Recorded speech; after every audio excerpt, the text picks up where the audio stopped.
dias from Greenway Parks. This is the Rorschach Argentina update from the 14th of May, 2026. A quick summary of what's going down in Argentina. We kick off this week with the latest twist in the high-stakes legal battle over the country's workplace rules. On Friday the 8th, Macarena Mara Jimenez, the federal administrative judge, lifted an injunction that had frozen 82 key sections of President Milei's cornerstone labor reform. The General Confederation of Labor, known as the CGT, originally managed to halt the law in March by arguing it stripped away core constitutional rights. However, the judge ruled that keeping the law frozen would essentially mean taking a side on its final validity before a final trial takes place. With this judicial green light, the Labor Modernization Law is back in full effect across the country, shortening redundancy payouts, allowing 12-hour shifts, and putting heavy limits on union strikes. Speaking of pushback against the president's policies, a massive wave of protests flooded the streets on Tuesday the 12th. Thousands of professors, students, and citizens joined forces for the 4th Federal University March to demand that the executive branch release the higher education funds that Congress approved last year, gathering at the Plaza de Mayo in Buenos Aires City and across major towns. The National Inter-University Council urged the Supreme Court to step in and stop what they described as a 45% real terms gutting of university budgets. The administration quickly hit back, labeling the demonstration a pure political stunt orchestrated by opposition parties. Ahead of the march, university officials and researchers warned that basic funding has run so dry that many of the national weather measurement stations can no longer function properly, jeopardizing the early warning systems for severe storms. While the public universities demand their cash, the government continues to swing its fiscal axe elsewhere. On Monday the 11th, Luis Caputo, the economy minister, and Manuel Adorni, the chief of staff, authorized a fresh wave of budget slashing by chopping more than 200 state programs. The administrative maneuver alters the 2026 budget to trim nearly $2 billion from public spending, hitting infrastructure, regional funds, and specialized health care lines like cancer research and vaccine distribution. Now, an update on a story from last week involving the president's inner circle. Amidst Adorni's intensifying pressure over an ongoing illicit enrichment investigation, President Milei rushed to defend him during a television interview from Los Angeles. He said Adorni has already shown him clear numbers and will file his asset statements early to dispel what he called press fantasies. Federal investigators are probing whether his recent real estate purchases, expensive family trips,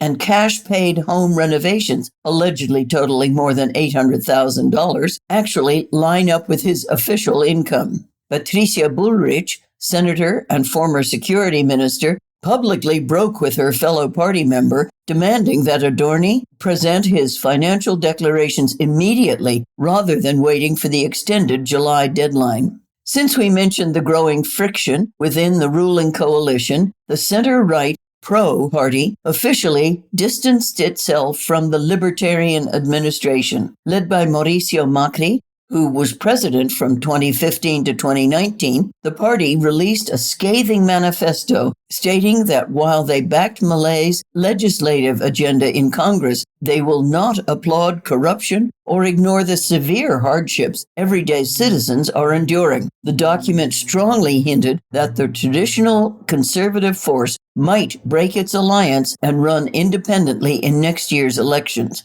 The talk of domestic political alliances highlights how critical strategic harmony is for the country's development. Writing for the Buenos Aires Herald in English, Diego von Vacano explores how a coordinated free market Andean lithium triangle could bridge global superpowers without forcing a choice between the West and the East. To read the full piece, check out the link in the show notes. On that note about the global logistics chain, commuters are looking at a much more expensive daily ride. Starting on Monday the 18th, the National Transportation Department will roll out consecutive fare hikes for buses and staggered monthly increases for trains through September. Nationally regulated buses will see 3 consecutive updates of 2% each, while train fares face an immediate 18% jump in May, followed by monthly 10% hikes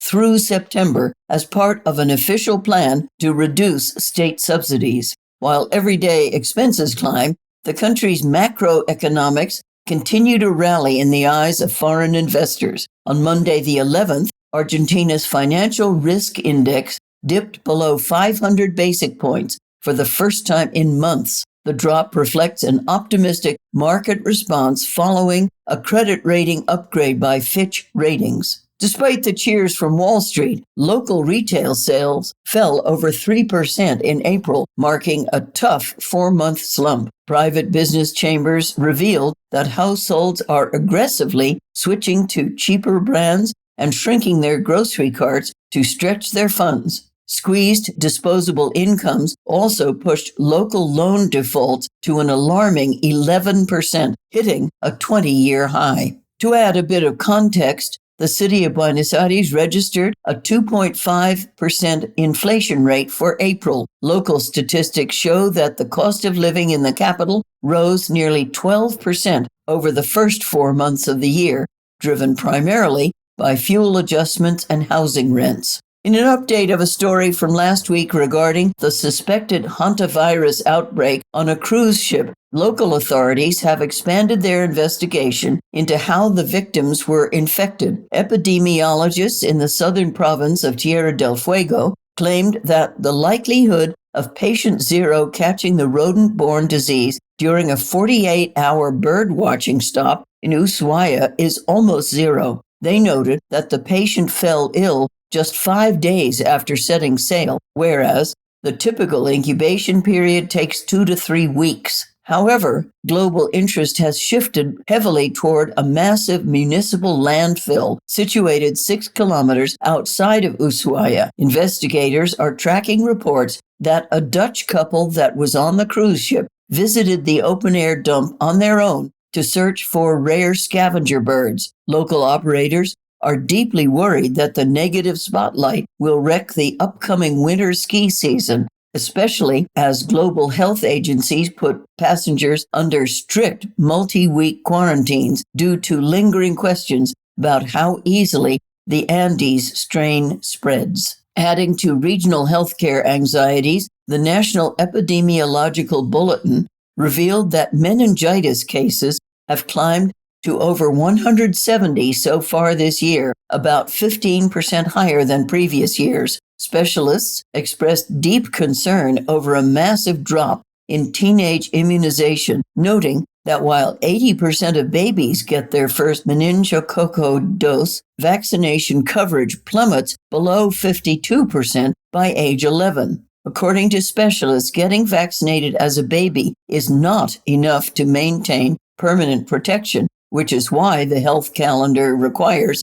a critical booster shot at age 11. In a different legal development out of the north, police in the Salta province arrested a man for digital gender violence. Prosecutors accused the individual of harvesting public photos of 11 women, including a university dean, from social networks and using artificial intelligence to generate explicit fake images to publish on adult websites. Turning to major corporate shakeups, steel tycoon Paulo Rocca stepped down as chief executive officer of the pipe manufacturing giant Tenaris. The Italian-born businessman whose global conglomerate Techint is deeply rooted in Argentine industrial history recently suffered a heavy commercial blow when his company lost a massive contract to supply steel pipes for the Vaca Muerta energy fields. Although the company framed the move as a planned leadership transition, it also follows harsh public insults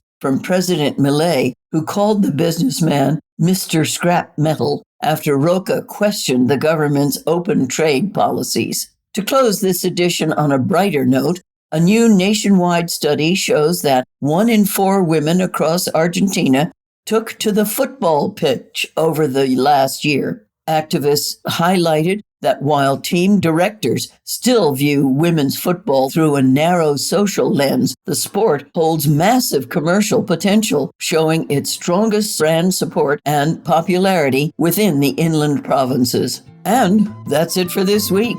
Thank you for joining us. Anything to ask us or tell us? info@rawshock.com. Nos vemos la próxima semana.